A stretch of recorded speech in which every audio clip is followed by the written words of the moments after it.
दास जी का प्रश्न है कि स्वस्वरूप का आत्मबोध का हमें आत्मबोध कैसे होगा, इसका ज्ञान। तो आत्मबोध प्राप्त करना ही साधक का परम कर्तव्य है, परम धर्म है, परम लक्ष्य है। आत्मबोध हो जाने के बाद ही व्यक्ति जन्म मरण के चक्र से छूट जाता है।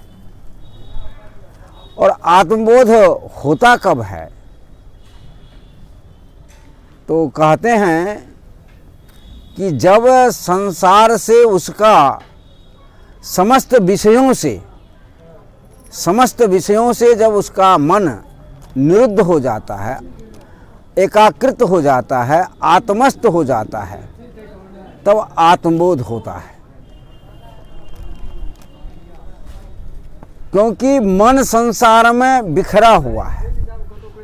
कबीर साहब ने कहा है कि मन की तरंग मार लो, बस हो गया भजन, आदत बुरी सुधार लो, बस हो गया भजन।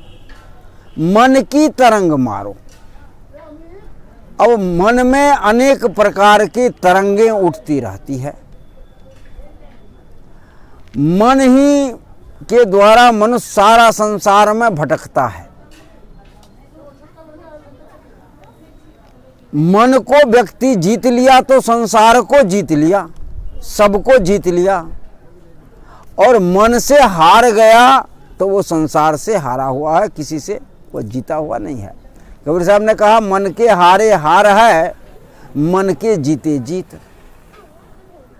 मन को आप जीत लिए तो संसार को जीत लिए। इंद्रियातीत हो गए। मन पर विजय प्राप्त करना जितेंद्रिय होना। इंद्रियों का जो आगे वाहन कौन है? मन है ना। कबीर साहब ने कहा इंद्रियन आगे मन चले, है ना। इंद्रियन तो इंद्री के आगे मन जाता है, तब पाछे से इंद्रियां उसमें गमन करती है ना। और मन के साथ जब यह शरीर चला गया तो सब कुछ नष्ट हो गया। तो पहले मन जाता है। आपका पहले मन हुआ सत्संग में आने का, किसी का विषय में जाने का भी पहले मन होता है। तो मन ही द्वारा विषय भी कमाता है व्यक्ति, और साधना भी, सत्संग भी कमाता है। तो आपका मन स्ववश कैसे हो? तो जब मन मरेगा तब जाकर के आपको स्वरूप का बोध होगा। कहा है मन को मार गगन चढ़ जावे, मान सरोवर पैठ नहाए, छुट गए कसमल मिले अलेखा, यही नहीं नन साहेब को देखा। मन को मारी गगन चढ़ जावे।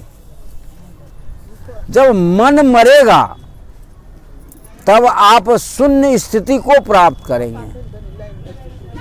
मन जब मरेगा तब आप शून्य स्थिति को प्राप्त करेंगे। क्यों? जब तक मन है, मन आपका जिंदा है, तब तक आप संसार में है, तब तक आप संसार में है। और जब मन मर जाएगा तो आप शून्य स्थिति, शून्यगत हो जाएंगे। शून्यगत हो जाएंगे तब आप वहाँ कुछ नहीं रहेगा। न ये संसार रहेगा और न संसार का विषय रहेगा।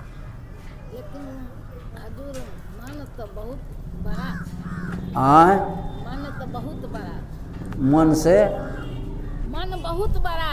हाँ, मन तो बड़ा है, मन बड़ा है, लेकिन मन हमेशा बनता है, मन मरता है, मन जीता है। आज मोबाइल है तो मोबाइल वाला मन है। अच्छा आप ही बताएं, बहुत पहले जब आप बच्ची थी तब मोबाइल वाला मन था? नहीं था। आज मोबाइल वाला मन हो गया। तो मन बनाना, इसलिए मन बनता है। मन बनता है, मन मरता है, हमेशा मन की उत्पत्ति होती है, नाश होता है। मन हरेक बार मन मर मर के जीता है। मन जो है मर मर के जीता है। तो ये जैसा विषय है, इंद्रियों जो है का इंद्रियन आगे मन बसे। अब जैसे पलक पलक कर दो, जैसा बन है आपना वैसा बन है, और इंद्रियन आगे मन। आंख है तो आंख से देखा रूप तो सुंदर है, वह रूप बनाया, आंख देखा, वो मन तैयार हो गया। कान से सुना शब्द, कान बड़ा सुंदर वह शब्द लगा, वो मन तैयार हो गया। कोई सुना कि रसगुल्ला बहुत मीठा लगता है, अब बहुत सुंदर मिष्ठान में सबसे अच्छा मिष्ठान रसगुल्ला है। अब जिह्वा कहती हम खाएंगे, मन कहता है खाएंगे, जिह्वा के अनुसार।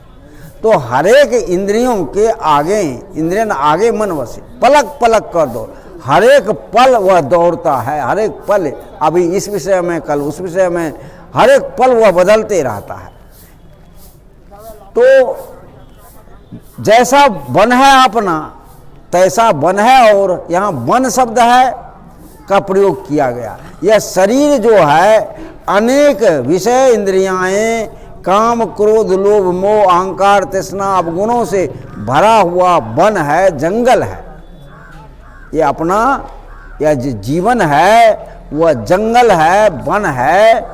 ठीक उसी तरह तैसा वन है, और दूसरे का भी वन वही है। इसलिए मन को मार गगन चढ़ जावे। मन मर गया तो संसार का सब झगड़ा खत्म हो गया।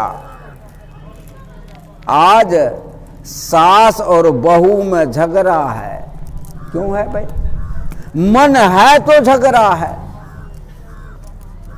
मन है तो झगड़ा है। अब मन मर गया।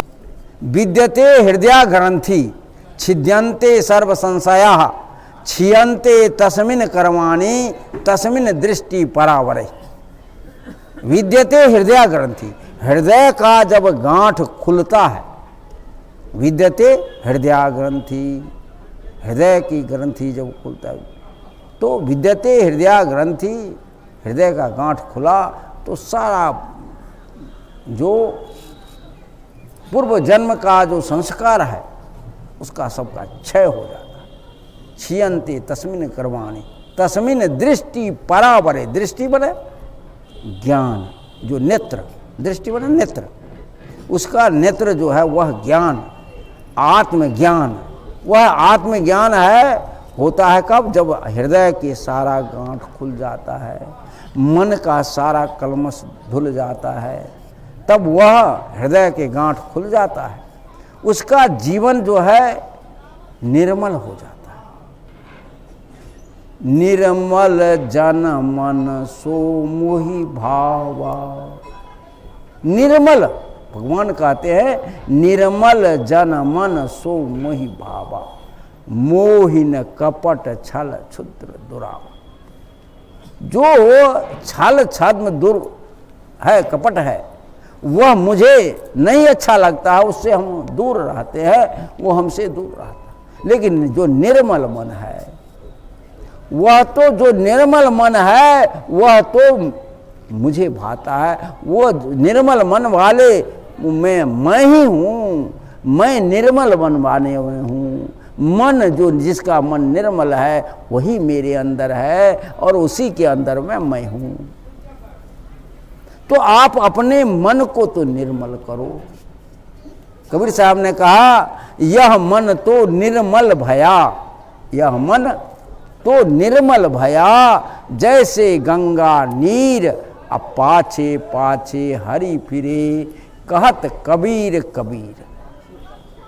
आपका मन निर्मल हो गया, परमात्मा आपके पीछे पीछे जाएगा। लेकिन मन यदि गंदा है परमात्मा नहीं आएंगे। अच्छा एक बात बताओ, परमात्मा सर्वोच्च सत्ता है ना, सर्वोच्च सत्ता, और उस परमात्मा को हम और आप पाना चाहते हैं, तो हम आए हैं तो देखते हैं ये बढ़िया से ये चौकी लगाए हैं, कपड़ा साफ किए हैं, रखे हैं ना। कहीं कहीं जाता हूँ तो मैं देखता हूँ ये तो अभी ये पुराना कपड़ा है, वो नया कपड़ा बिछाता है। कहीं कहीं जाता हूँ तो देखता हूँ कि बिल्कुल नया, उस पर कोई बैठा नहीं है, माने वैसा कपड़ा वो बिछाते हैं कि साहब जी आएंगे, उस पर कोई नहीं बैठा होता है। माने दुकान से खरीद कर लाते हैं, बिछाते हैं, तो अब तो उस पर कोई नहीं बैठा है। अब कोई नहीं बैठा है तो उस पर हमको बैठाते हैं, गंदा नहीं है। तो जब हमको बैठाने के लिए उस कपड़ा को नया लाते हैं, आज जब भगवान को बैठाइएगा तो उसके लिए क्या लाइएगा? उसके लिए गंदा कपड़ा, पैखाना लगा हुआ नहीं। तो आपके भगवान कहाँ बैठेंगे? इस कपड़ा पर बैठते हैं? नहीं, ये कपड़ा, ये शरीर जो है कपड़ा है। हाँ, ये भगवान श्री कृष्ण ने गीता में कहा, वसान से जनानि यथा विहाय नवानि गृह्णाति नरो पराणि तथा शरीरानि विहाय जीर्णा नैनाति संन्याति अन्यानि देहि। यह शरीर जो है वस्त्र है और यह शरीर कपड़ा है, और यह शरीर को आप स्वच्छ कर दो,